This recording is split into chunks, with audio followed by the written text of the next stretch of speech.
বিশাল একটা বিজয় হয়েছে আমাদের। এই বিজয়ে আওয়ামী লীগের কফিনে শেষ পেরেক লাগানো হয়েছে।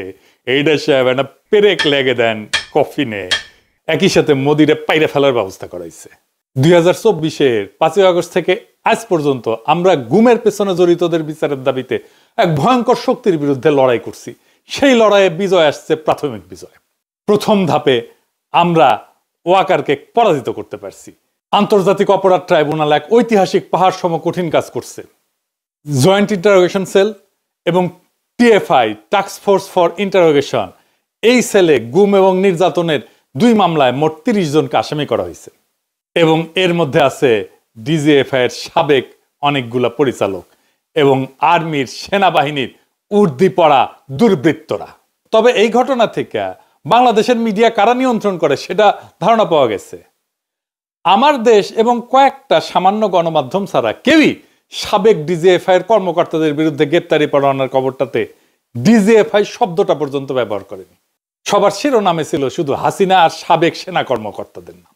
দেখেছেন, ডিজিএফআই এর নাম শুনলে কাপড় নষ্ট করে ফেলে। এই জেনারেল ওয়াকার গুম খুনে জড়িতদের রক্ষায় আগামী নির্বাচনে সহায়তার আশ্বাস দেয়া বিভিন্ন রাজনৈতিক দল এবং ব্যক্তিদের নানা প্রস্তাব দিয়ে আসতেছিলেন। এমনকি কিছু মানুষকে সামরিক এলাকায় পিএনজি করাইছে। পিএনজি মানে জানেন তো, পার্সোনা নন গ্রাটা, মানে এদের সেনানিবাসে ঢুকতে দেওয়া হবে না। ওয়াকার তো পারলে তার বোন কাটাল রানীর ক্ষমতায় রাখতো। এখন ও যাই করুক, ব্যর্থ হবে।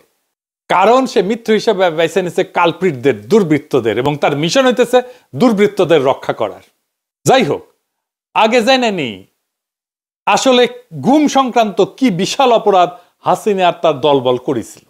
এটা নিয়ে একটা ডকুমেন্টারি হয়েছে 1 ঘন্টার বেশি সময়ের, আপনারা পারলে দেখে নেন। আমি ওইখান থেকেই দেখাবো কিছু বিষয় আপনাদের উপযোগী কইরা। ওয়াকার কি কি ঝামেলা করেছে, কেন করেছে, আর ওয়াকারের জন্য কি অপেক্ষা করতেছে সেটাও আমরা এই আলোচনায় জানবো। আপনারা আয়নাঘরের কথা শুনেছেন না? মানে দেশে তো জেলখানা আছে, তাহলে আয়নাঘর কেন লাগে? আর আয়নাঘরে কারা ছিল? আয়নাঘরে ছিল গুমের শিকার হতভাগ্যরা। হাসিনার আমলে কয়েক হাজার গুম হয়েছে। গুম কমিশনে অভিযোগ জমা পড়েছে 1676টা। গুম কমিশনই বলে যে এটা একটা সামান্য অংশ। গুমের শিকার একটা বড় অংশই ঝামেলা এড়ানোর জন্য অভিযোগই করতে চায় না। শোনান এডিটর সাহেব কি বলে গুমের শিকার ব্যক্তিরা। ওই ওপেনলি ওইভাবে সাক্ষাৎকার দিব না, কারণ ওটা এভিডেন্স থেকে যাবে। আমার আজ হোক কাল হোক আমার তো আসলে পরেরটাও চিন্তা করা লাগবে, ফ্যামিলি আছে। এমনি তো অত্যাচারের শিকার হয়েছি, গুম ছিলাম, মিথ্যা মামলা নিয়ে জেলে ছিলাম, এখনো স্টিল নাও হাজিরা দিচ্ছি। ওই 16 সালে গুম হওয়ার কনসিকুয়েন্স এখনো বিয়ার করতেছি। আমার ফ্যামিলি স্টিল নাও সাফারার, আমার ক্যারিয়ার ধ্বংস, সবকিছু ইয়ে হয়ে গেছে। শুনলেন তো? তো জেলে নিতে হইলে তো একটা প্রসিডিওর লাগবে, আদালতে নিতে হবে, আপনি জামিনের আবেদন করতে পারবেন, উকিল নিয়োগ করতে পারবেন। সবার উপরে আপনার বিরুদ্ধে তো অভিযোগ লাগবে একটা, যে আপনি একটা অপরাধ করছেন, তাই না? প্রমাণ লাগবে। যার বিরুদ্ধে অভিযোগই নাই তারে কি করবে? যেমন ধরেন ব্যারিস্টার আরমান, সে তো কোনো অপরাধ করেনি। ব্রিগেডিয়ার আজমি, সে তো কোনো অপরাধ করেনি। হুম্মাম কাদের চৌধুরী, সে তো কোনো অপরাধ করেনি। তাদের তো জেলে দেওয়া যাবে না, গ্রেপ্তার করা যাবে না। তাদের রাখতে হবে এমন একটা কয়েদখানায় যেখানে দেশের আইন আদালত কিছুই কাজ করবে না, সব গায়েব করে দিবে। যারা হাসিনার শাসনের জন্য চ্যালেঞ্জ, তাদের জন্য আয়নাঘর। এবং এই আয়নাঘর করছে বাংলাদেশ রাষ্ট্রের বাহিনীগুলা। সেখানে পশুর মতো রাখতো মানুষদেরকে। আর আয়নাঘর একটা না, সারা দেশে ছিল 800 আয়নাঘর। দেখেন, প্রত্যন্ত অঞ্চলেও এরকম অনেক আয়নাঘর ছিল। আমরা জেনেছি এটার সংখ্যা কয়েকশো, মেবি 700 থেকে 800। সবচেয়ে বড় আয়নাঘর যেটা, সেটা ছিল ঢাকা ক্যান্টনমেন্টের ভিতরে। এখানে কাউকে বছরের পর বছর আটকে রাখা হইতো। কাউকে কিছুদিন আটকে রাখার পরে মনে করা হইতো তারে আর বাঁচায় রাখা যাবে না, তাহলে হয় মাইলে ফেলাতো, ক্রস ফায়ার সাজায়, অথবা মৃত্যুটাকে দুর্ঘটনা সাজায় দেখানো হইতো। শোনেন, নতুন যারা অফিসার সংযুক্ত হতেন র্যাবে বা র্যাব ইন্টেলে, তাদেরকে বলা হতো 2 একজন মোরগ নামাও বা প্যাকেট নামাও, গুলি করো।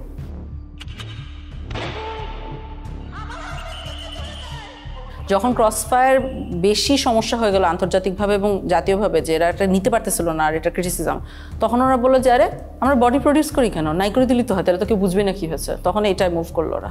এটা একটা ডিসিশন ছিল। হাত পা বেঁধে চলন্ত ট্রেনের নিচে ফেলাই দেওয়া হইতো, বা বাস ট্রাকের নিচে। চিন্তা করেন, এমন অনেক মৃতদেহ পাওয়া গেছে যাদের ট্রেনে কাটা পড়ছে, চেনা যায় না, অজ্ঞাত। দেখেন কি বিভৎস অবস্থা। এমন একজন বাইসা ফিরছে, গাড়ির নিচে ধাক্কা দিয়ে ফেলাই দিছিল, আল্লাহ বাঁচাই দিচ্ছেন। শোনেন তার মুখ থেকে। ওই আবদুল্লাহপুর আশুলিয়া রোড যেটা, সেখানে নিয়ে যায়। নিয়ে যাওয়ার পরে উনি অন্যদেরকে নেমে যেতে বলে। নামার পরে আমাকে যে কানে কানে বলতেছে, ভাইজান আমাকে ক্ষমা করে দিয়েন, দেখেন আপনাকে তো চলন্ত গাড়ির সামনে ফেলে দেওয়ার জন্য বলা হয়েছে। হঠাৎ করে মানে আমাকে ধাক্কা দেওয়া হলো এবং আমি খেয়াল করতেছিলাম যে গাড়ি শব্দ আসতেছে, তো আমি তো তখন ধরে নিয়েছি যে আমি শেষ, আমি পড়ে গেছি। পড়ে যাওয়ার পরেও দেখতেছি যে আমি বেঁচে আছি। আমারে তুলে ধরে বলছে যে আপনি ভয় পাবেন না, আপনাকে তো আমরা রাস্তায় ফেলে দিয়েছি, কিন্তু গাড়িটা পাশ দিয়ে চলে গেছে। তাহলে আমি টের পাইছিলাম যে গাড়িটা যখন জোরে খুব রানিং এ আসতেছে, আবার যখন ফেলে দিবে ব্রেক শক্ত করে ধরে পাল দিয়ে টা করে শব্দ হয়, যেটা ঠিক সেই শব্দটাই আমার কানে আসছে। এইভাবে অজ্ঞাত ব্যক্তির লাশ পাওয়া যেত ট্রেনে কাটা পড়া। রেলে কাটা পড়লে হয় কি, দায়ী কিন্তু কাটা মানুষ, কাটা পড়া মানুষ।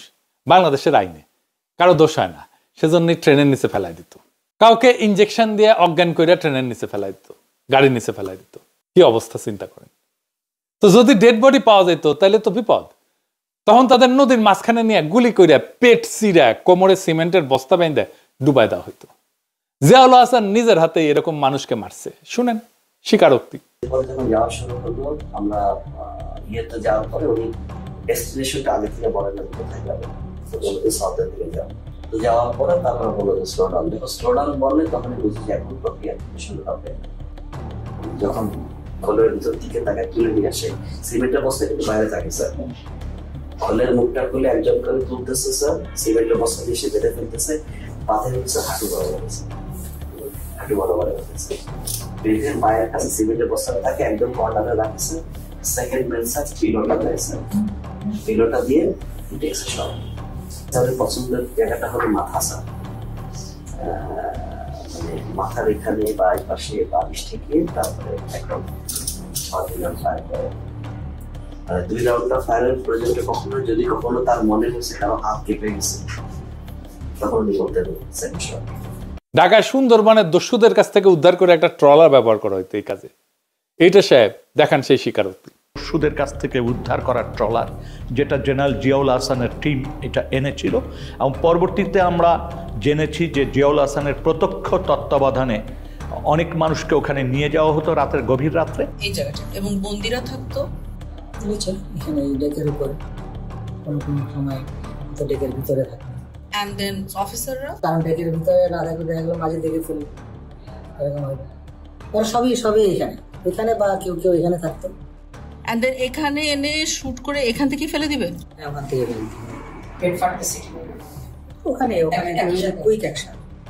হচ্ছে গিয়ে এখানে যাওয়ার পরে এই যে মানুষটাকে শোয়ালেন, যাওয়ার পরে বাঁধার পরে তারপরে আপনার গুলি করে ফেলা দেওয়া হয়। এদিকে বাঁধার রশিটা রেডি থাকে, ওইদিকে সিমেন্টের বস্তার সাথে রশি বাঁধা রেডি। যেমন রশি বাঁধার থেকে সিমেন্টের বস্তা খুলে না যায়। তারপরে বাকি রশিটা এখন এটা কোমরের সাথে দিয়ে বাঁধা সবচেয়ে সহজ। that of any other places of the whole body. এখানে গুলি করে লোয়ার পোর্শন ধরে ফেলে দিল। কে ফেললো? জিয়া তো গুলি করলো। এখন জিয়েই ফেললো না সাথে আরো যে লোক ছিল তার কে ফেললো এটা আমার খেয়াল নাই। এখান থেকে করে ফেলে দিল। আবার কাউরে ইন্ডিয়া পাচার করা দেওয়া হইতো, যেমন সুখরঞ্জন বালিকে দেওয়া হয়েছিল, সালাউদ্দিন সাহেবকে দেওয়া হয়েছিল রাষ্ট্রীয়ভাবে। এইখানেই ধরা খাবে মোদি আর তার বাহিনী। এইসবের মধ্যে মূল ভূমিকা পালন করছে সেনাবাহিনীর কর্মকর্তারা। ওইখানে নিয়ে 2টা লোক আইছিল হুমড়াই করে, বললো তোরে পার করে দেব, তারপরে তুই ওই জায়গায় কতদিন থাকবি, আবার আমরা তো আবার ব্যাগ নিয়ে। ওরা আবার ওই দেশ থেকে কারা যেন আসছে স্যার, আপনার ওদের ইন্ডিয়ানরা আসছে, ওরা 2জনকে দিল, আমরা 2জনকে দিলাম। মানে ওরা 2জন বন্দীকে দিল, আপনাদের বন্দী 2জনকে ওদেরকে দিয়ে দিল। যাদেরকে হ্যান্ড ওভার করলো ওদেরকে নিয়ে আবার কি করলেন? ওদেরকে নিয়ে স্যার রাস্তায় 2জনকে স্যার ক্রস ফায়ার দিয়ে ফেলাই দিয়ে আসছে। দুর্বৃত্ত কর্মকর্তারা শুধু একটা প্রমোশন, কিছু টাকা পয়সা কিছু ক্ষমতা, এটার লোভে এইভাবে খুনি হয়ে উঠছিল তারা। তাদের সৈনিক বৃত্তিকে তারা জলাঞ্জলি দিছিল। তারা সৈনিক ছিল না, তারা এখনো সৈনিক না। সেনাবাহিনী এদেরকে পালতে পারে না। আজকে ওয়াকার বলে সেনাবাহিনীর মরাল নষ্ট হবে। ও তো সেনাই না, ওই তো সৈনিকই না। মরাল কিসের নষ্ট হবে? ওরা রাখলেই তো সেনাবাহিনীর মরাল নষ্ট হবে। ঢাকার আয়নাঘর ছিল ডিজিএফ এর আন্ডারে, ক্যান্টনমেন্টের মধ্যে। র্যাবের সেনা কর্মকর্তারা এই গুম আর খুনের কাজগুলো করছে। এদের বিরুদ্ধে গ্রেপ্তারি পরোয়ানা জারি করা হয়েছে, সকল প্রমাণ জোগাড় করে মামলা করা হয়েছে। এইটায় ওয়াকারের পুচ্ছে আগুন ধরে গেছে এখন। কেন? কারণ ওয়াকার জানে এইভাবে ধরতে ধরতে ধরতে ধরতে ধরতে তার ফাঁসি কা ফান্ডা আসতেছে। ওর গলা তো ফাঁসির ধরি ধরবে। সে নিজেও তো 2024 জুলাই আগস্টে ছাত্র জনতার বিক্ষোভের বিরুদ্ধে সেনা নামাইছিল। তারা গুলিও করছে, মানুষও মারছে। এর দায় তো ওয়াকারের। সৈনিক আর জুনিয়র অফিসাররা গুলি চালাইতে অস্বীকার করার জন্যই ওয়াকার তার আপারে বাঁচাইতে পারে নাই। এতে ওয়াকারের বিন্দু মাত্র কোনো ক্রেডিট নাই। এই ওয়াকার আয়না ঘরের সব এভিডেন্স নষ্ট করে ফেলছে। এভিডেন্স নষ্ট করা আর একটা অপরাধ। ক্যান্টনমেন্টের এলাকার মধ্যে যদি এভিডেন্স নষ্ট করা হয় আয়না ঘরে, কার সেটা দায়িত্বে পড়ে? তার জিম্মায় থাকা জেনারেল মুজিব পালাই যেতে দিচ্ছে। তারা গ্রেপ্তার করা হয়েছিল, রাখা হয়েছে ক্যান্টনমেন্টে, পালায় গেছে। কার দায় তাহলে? এই মুজিবের নামে ওয়ারেন্ট বাড়াইছে, এখন আশ্রয় দিছে পুলিশ আর আওয়ামী লীগের নেতা কর্মীদের ক্যান্টনমেন্ট গুলোতে। তাদের পালাইতে সাহায্য করছে। আরাফাতকে তো পালাইতে সাহায্য করছে ওয়াকার। আরাফাত ধরা পড়েছিল, নিউজ বাড়াইছিল, কেমনে পলাইলো? তারপরে আয়নাঘর ভিজিট করতে দিবে না ওয়াকার প্রফেসর ইউনুসকে, বাধ্য হইয়া দিছে। এই যে জেনারেল আকবর, যার নামে আজকে ওয়ারেন্ট বাড়িয়েছে, সে গুম কমিশনে স্বীকার করছে, সাক্ষ্য দিছে, তাকেও পালাইয়া যাইতে দেওয়া হয়েছে। দেখান এডিটর সাহেব তার সাক্ষ্য দেখান। এই প্রসেসের পিকে প্রাইম মিনিস্টার্স অফিস, অনেক সময় ওনার পক্ষ থেকে ডিফেন্স অ্যাডভাইজার ছিল, তো উনিও মাঝে মাঝে ইন্টারফেয়ার করতেন, কথা বলতেন, আদেশ নির্দেশও দিতেন। So out of the way I went to PM and requested হার যে সালাউদ্দিন কাদের চৌধুরীর ফাঁসি হয়ে গেছে, তার ছেলেটাকে এটা করা হয়েছে, এটা খুব এটা দেখা উচিত, আমাদের ফ্যামিলিটা খুব broken and his relatives have request. আমি নিজে প্রিয়ামকে বলেছি, আমার সাথে মানে আমি 2বার ওনাকে বলেছি, এটা আমার নিশ্চিত মনে আছে। ছেড়ে দিব না, ছেড়ে দিব না, মানে আমি দেখি কি করা যায়। অ্যাডভাইজারকে তুমি বলছো, আমি বলছি। এবং ওনার কি ক্ষমতা ছিল তখন ওটাকে সমাধান করার? অর্থাৎ ধরেন উনি চাইলে কেউ বের করে দিতে পারতো? পিএম চাইলে হবে না, মানে এটা উনি যা চাইবে তাই হবে। এইটাই তো প্রথম গ্রেপ্তারি পরোয়ানা না, এর আগেও গ্রেপ্তারি পরোয়ানা হয়েছে সেনা অফিসারদের বিরুদ্ধে। কাউরে গ্রেপ্তার করতে দেয় নাই ওয়াকার। সে বলে এতে সেনাবাহিনীর মরাল নষ্ট হবে। যুক্তির মায়েরে বাপ। নিজেরা নিজেদের সৈনিক বৃত্তিকে কলঙ্কিত করছে, নিজেকে নিছক একজন ঠান্ডা মাথার খুনি বানাইছে, তাতে মরাল নষ্ট হয় না। ক্যান্টনমেন্টের মধ্যে আয়না ঘর বানায় রাখলে মরাল নষ্ট হয় না। মোটা আজিজকে শেখ হাসিনার বডিগার্ডের ভাই কোটায় আর মোটা ওয়াকারকে জামাই কোটায় সেনা প্রধান বানাইলে মরাল নষ্ট হয় না। বিডিআরে 57 সেনা অফিসারকে ইন্ডিয়া খুন করাইলে মরাল নষ্ট হয় না। কয়েক মাইল দূর থেকে বিডিআর হেডকোয়ার্টারে কাউকে রক্ষা করার হিম্মত দেখাইতে না পারলে মরাল নষ্ট হয় না। ব্রিগেডিয়ার আজমিকে আয়না ঘরে আটকায় রাখলে মরাল নষ্ট হয় না। আর তারে যে বছরের পর বছর যেই সৈনিকেরা পাহারা দিছে, তারা দেখে নাই একজন নিরাপরাধ চৌকস উচ্চ পদস্থ সেনা অফিসারকে বিনা আইনে এইভাবে বন্দি করে রাখা হয়েছে, তাদের মরাল নষ্ট হয় নাই? তারা কথা বলে নাই এটা নিয়ে তার পরিবারের সাথে, তার বন্ধু বান্ধবদের সাথে, তার কলিগদের সাথে? নারায়ণগঞ্জে কন্ট্রাক্ট কিলিং করে 7 জনকে মাইরা শীতলক্ষায় ভাসায় দেওয়া মরাল নষ্ট হয় নাই সেনাবাহিনীর? আবদার ধরিছে মার্শাল ল কোর্টে বিচার করতে হবে। কেন জানেন? মার্শাল ল আইনে গুম কোনো অপরাধ না, তাই মার্শাল ল কোর্টে বিচার করলে সবাই খালাস পেয়ে যাবে। চিকনা বুদ্ধি আছে ওয়াকারের, শুধু বুড়ি মোটা না, মাথার বুদ্ধিও চিকনা আছে। কর্নেল ফারুক, মেজর ডালিমকে মার্শাল ল কোর্টে বিচার করা হয়েছিল। অপরাধ করলে বিচার হবে বাংলাদেশের আইনে। গত 15 বছরে সেনাবাহিনীর মরালকে ঘুমাইতেছিল। ওয়াকার জানে কই তার বিপদ, তাই সে আমাদের পিছে তার কুত্তা আর পোত বালকদের লাগাই দিছিল। এক পোত বালক তো তার হিরো বানায় আল জাজিরায় স্টোরি করেছে, আর আরেক পোত বালকের সাক্ষাৎকার দেয় ওয়াকার। এক সময় তো ওয়াকারের নিয়ে কিছু কয়া যেত না, টাকা পয়সা ছড়ায়, বট বাহিনী লাগায়, এইসব পোত বালকদের দিয়া ক্যাম্পেইন করায় নিজের বিপ্লবের হিরো বানায় ফেলেছিল। থাইল্যান্ডে গেছিল এই দুই পোত বালক একই টাইমে। পেমেন্ট আনতে গেছিল কিনা কে জানে, জিগান। আমি শুনেছি ডিজিএফআই পেমেন্ট দিছে, থাইল্যান্ডে নিয়েছে, তবে ওইটাই লাস্ট পেমেন্ট। ডিজিএফআই ওই ফান্ড জয় বাংলা হয়ে গেছে। এটা সিম্পল লজিক বা যুক্তি বুঝেন। হাসিনা বা আওয়ামী লীগ যদি একজনের বিরুদ্ধে প্রতিশোধ নিতে চায়, তাহলে সেটা কে কে হবে? তালিকা করলে আমার নাম তো 1 থেকে 5 নম্বরের মধ্যে থাকবে। হাসিনা নিজে আমার নাম কইছে না, একবার না 2বার কইছে। সে আমার মাইরা ফেলাইতে বলছে, তার বক্তব্যে বলছে না শ্বশুর বাড়ি পাঠায় দিতে। আর ওদিকে সেই কি পিনাক ভট্টাচার্য, ও কিন্তু ভট্টাচার্য না, ও কিন্তু হিন্দু থেকে মুসলমান হয়েছে। ও একদম জামাত ইসলামের নেতার মেয়েকে বিয়ে করেছে। ও এখন ও ভট্টাচার্য লেখে কিভাবে? ও তো ধর্মান্তর হয়ে গেছে। এটা তো কোনো আশা নাই, কোন মিডিয়াতে জানতে হবে। তাই সোর্সটা না, কারণ ওর শ্বশুর বাড়ি তো মানসিং, যতদূর সম্ভব বোধহয় ত্রিশাল বা টাঙ্গাইলে না,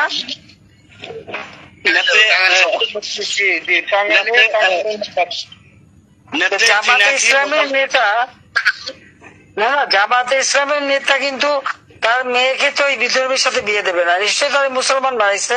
এই যে সুশান্তের সাথে শরীফ আজাদ, ডাক্তার আইজু নামে লাদায়, সে তো আমাকে খুন করার আহ্বান জানাইছে। শোনান এডিটর সাহেব। পিনাকি ভট্টাচার্য, ফ্রান্সের একটা লয়ের কথা বলি, if you kill someone you don't need to death penalty, maybe life in the prison 10 years 12 years। ফ্রান্সে কি বাংলাদেশের মানুষ নাই? পিনাকির মতন একটা কুকুর এই ধরনের কাজ করে যাবে আর বাংলাদেশের মানুষ এখানে বসে আছে? অ্যাসাইলাম মারা একটা কুকুর এখানে বসে আছে।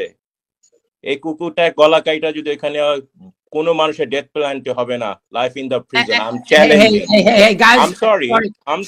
শুনিছেন? আচ্ছা এডিটর সাহেব আবার শোনান তো, হাসিনা আমাকে নিয়ে কি কইছে 2বার, এটা শোনান। আমরা সব জানি এবং আমরা যত কিছু করার আমরা তার বিরুদ্ধে ব্যবস্থা করবো, আমরা তার বিরুদ্ধে ব্যবস্থা করবো। আমরা আওয়ামী লীগ তো আমার বিরুদ্ধে মিছিল করে প্যারিসে আইসা।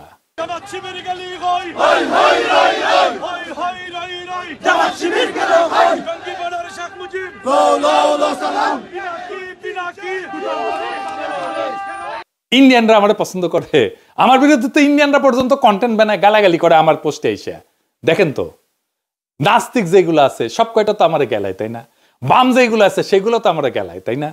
তো তাইলে বাম, ইন্ডিয়া, আওয়ামী লীগ, হাসিনা, নাস্তিক, এই যে গ্র্যান্ড একটা অ্যালায়েন্স, এইগুলো তো আমার শত্রু ঘোষণা করছে। তার মানে আমি গ্রেটার আওয়ামী ইন্ডিয়া যে শক্তি, তার বিরুদ্ধে দাঁড়ায় ফাইট করি। আমার চাইতে বড় অ্যান্টি আওয়ামী আর ভারতীয় আগ্রাসন বিরোধী ভয়েস কয়টা আছে? সারা দুনিয়ায় ভারতীয় পণ্য বয়কট আন্দোলন করেছি, সাকসেসফুল আন্দোলন করেছি। তার মানে আমার পিছে যারা লাগে তাদের ফুয়েল কই থেকে আসে এটা বুঝে নেবার। সব কয়টা ইন্ডিয়ান লেসপেন্সার, এদের মিশন আমারে থামায় দেওয়া, পারে নাই, হ্যাঁ পারবেও না ইনশাল্লাহ। কারো রাজনীতিটা পরিষ্কার থাকলে তারে থামানো যায় না, এটা তো সহজ কাজ না। যাই হোক, এই ওয়াকার আওয়ামী লীগরে মাঠে নামাইছে, তো সেনাবাহিনী একটা আওয়ামী লীগরে ধরছে, এটাও ধরে নাই। আওয়ামী লীগের মিছিলের পাশ দিয়ে আর্মির গাড়ি যায়, ভিডিও আছে। সেনাবাহিনী প্রেস কনফারেন্স করে, সেখানে হাসিনার গোয়াচাটা সাংবাদিকরা প্রশ্ন করে, বিদেশ থেকে ইউটিউবাররা সেনাবাহিনীর বিরুদ্ধে বিষোদ্গার করে, আপনারা কি করতেছেন? আমি বলে দিই উত্তরে, সাংবাদিকের বাচ্চা বালটা করবে আমাদের। আর সেনা অফিসার যে উত্তর দেয়, গাইগুইকেরা উত্তর দেয়, আপনারে কইতেছি এইসব প্রশ্নের বালসালের উত্তর দেবেন না। ওই সাংবাদিক তো কখনো প্রশ্ন করলো না হার্পিক মজুমদার যে অস্ত্র হাতে যুদ্ধ করার কথা কইলো রাষ্ট্রের বিরুদ্ধে, এই ব্যাপারে সেনাবাহিনীর মতামত কি? জানেন না এই হার্পিক যে অস্ত্র ধরে যুদ্ধের কথা বলছে, একবার না একাধিকবার বলছে। আজ শোনেন একটা। আমি আবারও আপনাকে বলি যে সশস্ত্র সংগ্রাম, গেরিলা প্রস্তুতি, এগুলো আমাদের জন্য জরুরি এবং সেটা আমাদেরকে ভাবা শুরু করা উচিত। আমি মনে করি বাংলাদেশ আওয়ামী লীগের এসব পুতু রাজনীতি করার সুযোগ নাই। আমরা দেখব যদি ভালোই ভালোই কাজ হয় হবে, কিন্তু দেশ যদি এইভাবে পাকিস্তানের দিকে চলে যেতে থাকে, সশস্ত্র সংগ্রাম এবং আমাদেরকে এই গেরিলা সংগ্রাম বা আরেকটা মুক্তিযুদ্ধ ছাড়া আমাদের কোনো রাস্তা নাই। আমার কথা স্পষ্ট, কোনো রাগঢাক নাই এবং অস্ত্র হাতে যুদ্ধ ছাড়া আমি অন্তত পক্ষে কোনো উপায় দেখি না, এবং সেটা আমরা করব। কইছেন এটা নিয়ে সাংঘাতিক হাসিনার গোয়াচাটা সাংঘাতিক। ওয়াকারের এখন একটাই চিন্তা, যেন বিচারের মুখোমুখি হইতে না হয়। তো ফাইনালি ওয়াকার কি করছে সেটা দেখি। এই জেনারেল পর্যায়ে শীর্ষ দুর্বৃত্ত কর্মকর্তাদের বিরুদ্ধে মামলা করায় খুবই গোসা করিছে জেনারেলরা, পেটমোটা জেনারেলরা। সেনাবাহিনীর টপ অফিসাররা জরুরি সম্মেলন বসছে আজকে যখন রেকর্ড করেছি। ওয়াকার সহ 56 জন জেনারেল এই যে আইসিটি যে আদেশটা করছে, যে আদেশ জারি করছে, তীব্র প্রতিবাদ জানাইছে। পরিস্থিতি অন্যদিকে মোড় নিতে পারে। প্রাক্তন সেনা প্রধানদের আর্মি হেডকোয়ার্টারে ডাকা হবে জানা গেছে, এবং প্রাক্তন সেনা প্রধানরা কেউ যাবেন না ওইখানে। এবং এটা নিয়ে যদি কিছু করতে চায় ওয়াকার, তবে প্রফেসর ইউনূসকে আমি বলবো জরুরি ভিত্তিতে দেশবাসীকে অবহিত করার জন্য। ওয়াকার সেনাবাহিনী ইনস্টিটিউটটার এই খুনি জেনারেলদের রক্ষায় নামাবে, এই তার খায়েশ। সে মনে করে তাইলে আসলে সেও রক্ষা পাবে। আমি আজকে কয়ে দিলাম, সেনাবাহিনী এটা করতে গেলে ধ্বংস হয়ে যাবে। এই গুম যারা করছে তাদের সন্তানদের কান্না শোনেন নাই? এডিটর সাহেব শোনান।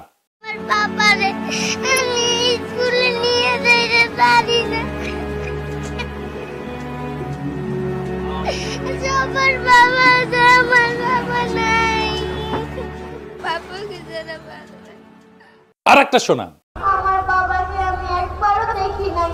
আমার বাবাকে আমার খুবই দেখতে ইচ্ছা হয়, কিন্তু আমার বাবাকে আমি দেখতে পাই না। যখন আমি আমার স্কুল যাই তখন আমার বন্ধুরা তার বাবার সাথে যায়, আমি আমার বাবার সাথে ঈদ করতে পাই না। ঈদে সবাই তার বাবার সাথে মেলাতে যায়, আমি করতে পারি না। সবাই সবার বাবার সাথে মার্কেটে যায়, জামা কিনতে, তা আমি পারি না। কেন? সরকারের কাছে আমার একটাই দাবি, আমার বাবাকে ফিরিয়ে দেন। আমি আমার বাবাকে দেখতে চাই। আমার বাবা ছাড়া আমার ভালো লাগে না, আমি আমার বাবাকে দেখতে চাই। আর একটা শোনান। এই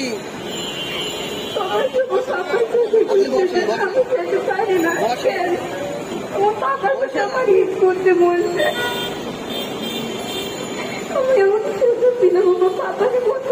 গুমের শিকার সেই হতভাগ্য পরিবারদের অসহায় এতিম সন্তানদের শপথ সব কয়টারে ফাঁসিতে ঝুলানো হবে, কাউকে ছাড়া হবে না। এই ভয়ানক আওয়ামী লীগ সংগঠনের সাথে যারা আছে তাদের একটাকেও ছাড়া হবে না। এই কান্নার কাফারা আমরা আদায় করে ছাড়বো একদিন না একদিন। ইনকিলাব জিন্দাবাদ।